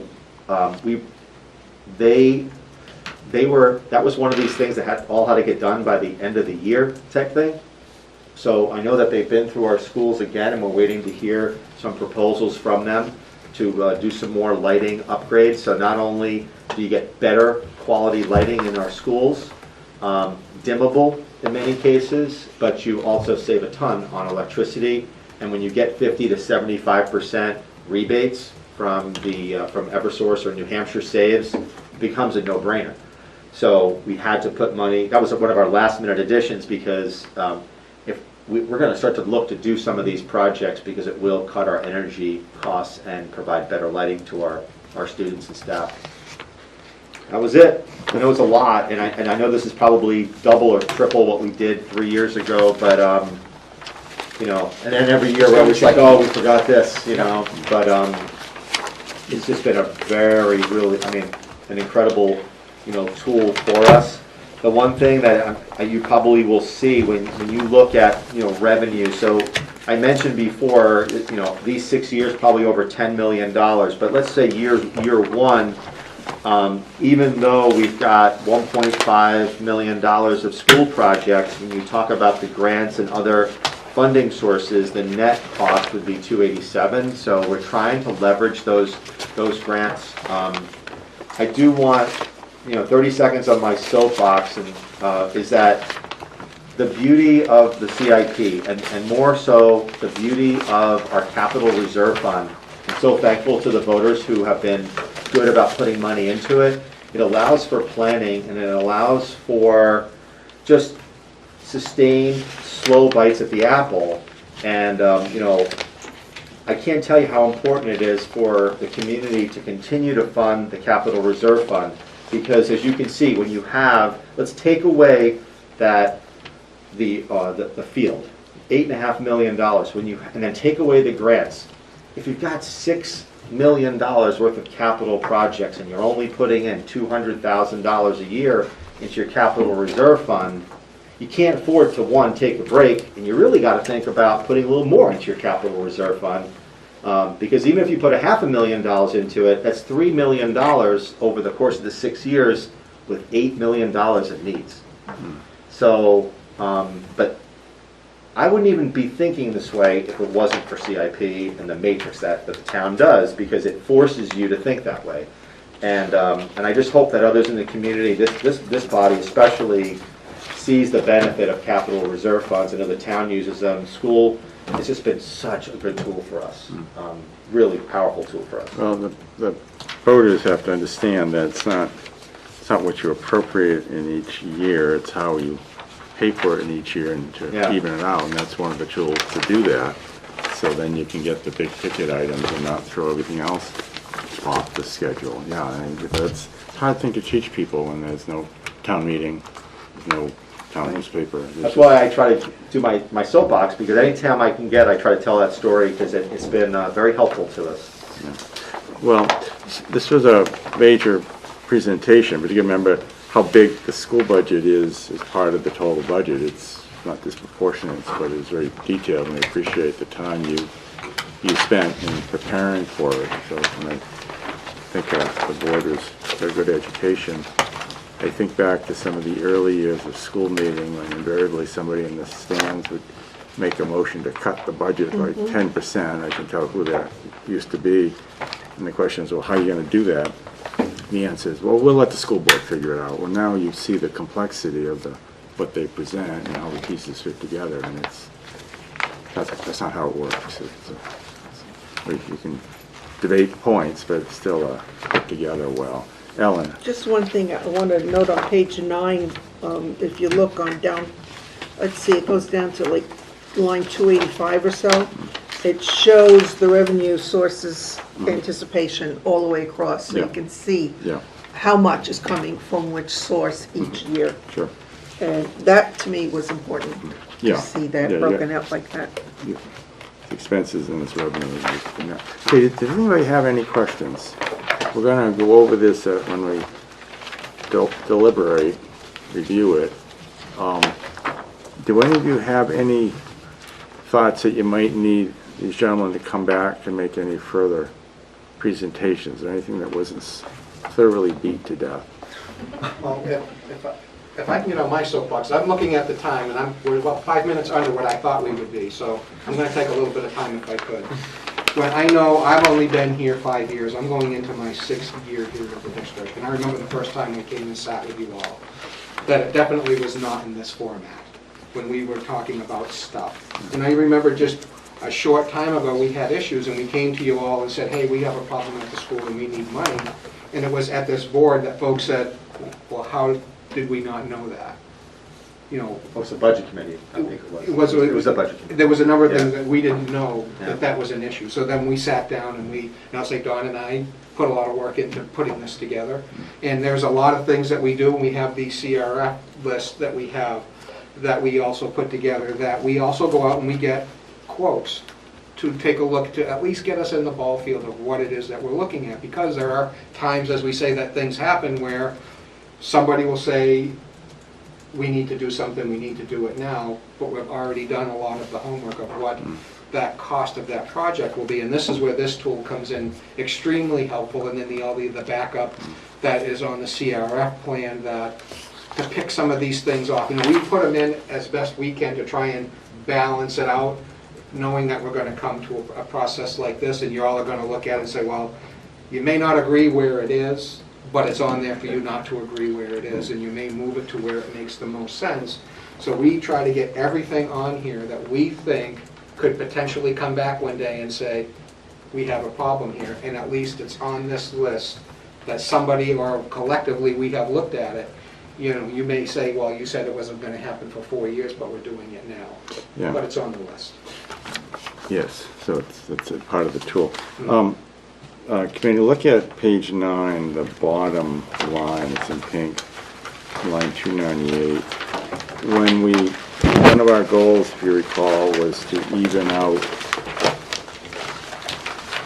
tax burden, basically, from year to year. Now, this doesn't take out all the revenues, well, I guess it does. It does Yeah. after revenues. Yeah, you know, one of the things we may look at is, do we move projects around to even out that? Because the school may look at its budget and say, this fits for us, but then we have the town, each have peaks and valleys, and we as representing, looking at both, may say, okay, can we move something forward or back? And when we go through this, that may be a question we're gonna ask so that we can avoid, you know, peaks and valleys in that line, and that may be a question. Yeah, and that we that's, come back and with. we understand that part of the whole process.